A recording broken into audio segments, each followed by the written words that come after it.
I'm Tony Scar for BNet TV, coming to you live from the mobile internet world here in Boston, and I'm here with James Pearce, CTO of dotMobi. Hi, nice to see you. Nice to see you. How have you been enjoying the conference? It's been fantastic so far, very busy, very active, a lot of excitement in the industry right now. dotMobi has really gained a lot of momentum in the last few years, for sure, but specifically since you got involved. Why don't you tell us a little bit about the organization and your objectives? So dotMobi is a consortium set up by and invested in by a lot of companies from across the mobile internet industry, handset manufacturers, network operators, and so on. And we promote the use of the dotMobi domain as a top-level domain to put onto the end of a website address that will indicate that a website is built for mobile and that it's designed to work well on mobile phones. And let's talk about the effectiveness of that. Are a lot of people moving to the dotMobi third-level domain, or is that movement to the .com still maintaining its value because of the ability for the mobile handset to surf the internet in a regular capacity? Sure, and I think a bit of everything there. We've got companies who are setting up dotMobi addresses only because they want to really align themselves with the mobile medium. We've got people who've got existing .com sites that are using dotMobi as a way of differentiating some subset of that service or something that's focused specifically for their mobile users. And we have a lot of big well-known brands that have gone live over the last year with dotMobi domains, whether it's Smirnoff.mobi or 1-800-Flowers or BMW. So obviously these are companies that already have a .com presence but have used the dotMobi extension as a way of shouting to their users that there's a mobile service available. And then obviously we're there to help make the mobile web a success as a whole. So even if someone is convinced that they want to use a .com address, we still provide tools, resources, and other material that they can use to help make that successful too. How do you persuade a small company to decide to go with a dotMobi third-level domain as opposed to just having the infrastructure or architecture to read that browser from the fingerprinting technologies that exist, saying, hey, this is a mobile phone browser, and thus we are going to give them the mobile experience? And plenty of people do that. It's not as easy as it sounds, unfortunately, but you're right, plenty of people do that. I guess one of the issues is that the user doesn't know that that's going to happen when they go to a .com site. More often than not, going to a .com site will result in a fully fledged web page. Not that many people in reality are doing that sort of adaptation. So think of dotMobi as being a catalyst to encourage people to come on and try the mobile web. And don't worry, your phone isn't going to explode when you go to a dotMobi address. And I think in a sense it's very key to what's happening this year and next year in the mobile web. It's about getting it kick-started. Let's talk about some standards and regulations then. What does the dotMobi experience in a standards and regulated and SRO capacity do for a small company, even a large company? Well, we just on the standards side, we work very closely with the W3C, which is the web standards body, and obviously has been overseeing things like HTML since the birth of the web. And they've looked very actively at mobile as being the next evolution of the web. So we work hard with the W3C to make sure that everything that we do and everything that we encourage is standards compliant. And that's been very core to what we do. And also because those standards are quite similar to the ones that are used in the regular web, in fact they're identical, there's no reason why people should find it difficult to transplant whatever processes or organizational structures as well as the technologies into the mobile space. So if a company has a website and it's a .com or a .net or whatever, and they move to a dotMobi, are we seeing a strictly dumbed-down version of the website that is easy to navigate from the mobile experience, or are you still getting that full-blown web?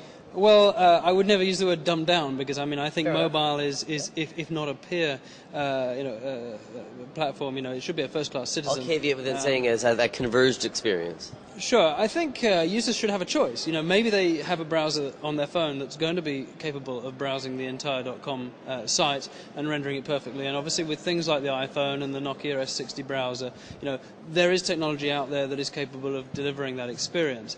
But really, the .mobi domain is not just about saying, my browser knows how to handle the markup. It's about saying I'm mobile and therefore I'm looking for a particular, perhaps slightly different service than I might be off a .com site. So while this may be a little bit of a cliche, an airline.com site probably has a lot of information on it about, new flights they're launching or flatbeds or, credit card promotions or whatever they're doing. But if you went to that airlines.mobi site, you'd probably want to see just the flight arrivals or the flight departures because, you've gone to the effort of going to that site with your mobile. You're on the move, you're on the way to the airport probably. So don't tell me about the flatbeds right now. Just tell me about the flights. You don't want to see a lot of the graphics that are involved. I don't want well, it's partly the graphics, it's partly the download times, but it's also the context. You're in a different context, so you might want to see different things, a subset or a subtly different set of information. And I'm never going to ban people from going to .com sites on their phone. Why would I? But what I'm saying is that the .mobi domain is a way of indicating that you're in a particular context. In the same way that I would go to amazon.co.uk if I wanted to buy UK products instead of .com in the US. It's just my way as a user of hinting that I'm in the UK context and I want things that are relevant to where I am. Well, one of your investors, you said, is Google. Yes. And Google has been a really a great pioneer, obviously, in so many ways, in not only the internet but in the mobile space as well. Now they've introduced their mobile handset. They were definitely one of the first people to allow to fingerprint these technologies, where they knew that if you were coming from a mobile phone, they were reading those IP addresses, they were fingerprinting that, they were dishing you .mobi sites. Is that something that you're continuing to work towards? Sure, absolutely. And Google has been very supportive of us as a company. I mean, Google.mobi is one of the ways that you can navigate to their mobile services. They obviously rank sites in the search engine in terms of their keyword relevancy, but they're also looking at how mobile friendly a site is, and that it's not in their interests to send you to a site that isn't going to work well on your mobile phone if you're using their mobile search. They're obviously making big moves in mobile advertising as well, and that's very exciting for everybody, but particularly us, because that's then an economic motivation for people to go out and build sites. There's a chance that I can actually start making money from my mobile content. And so, Google, I think, is really a powerhouse in mobile, not to be underestimated. With the Android platform, that's obviously very exciting, because they're looking at the handset problem with a fresh pair of eyes, and they're obviously putting the developers first, and they're thinking about building a platform that people can create applications for, primarily, way before the handsets are actually in the shops, which is a refreshing approach. Let's talk about the mobile internet world, the Yankee Group and Transmedia. Obviously, this is their first conference, the inaugural, and your panel, and specifically how your panel was being handled.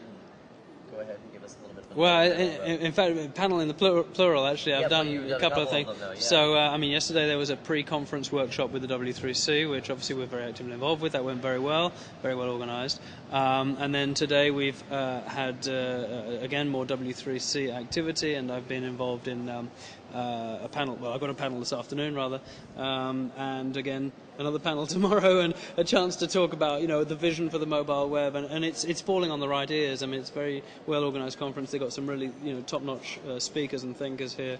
So whilst the vision is all great, it's really starting to hit home in terms of making this stuff happen. It's been very well organised, and thrilled so far. Well, the Yankee Group is definitely notorious for being able to garner a lot of heads of some wonderful top-tier companies, for sure, and so we're getting a chance to speak with a lot of the top-tier companies, yourself obviously included in that. Absolutely.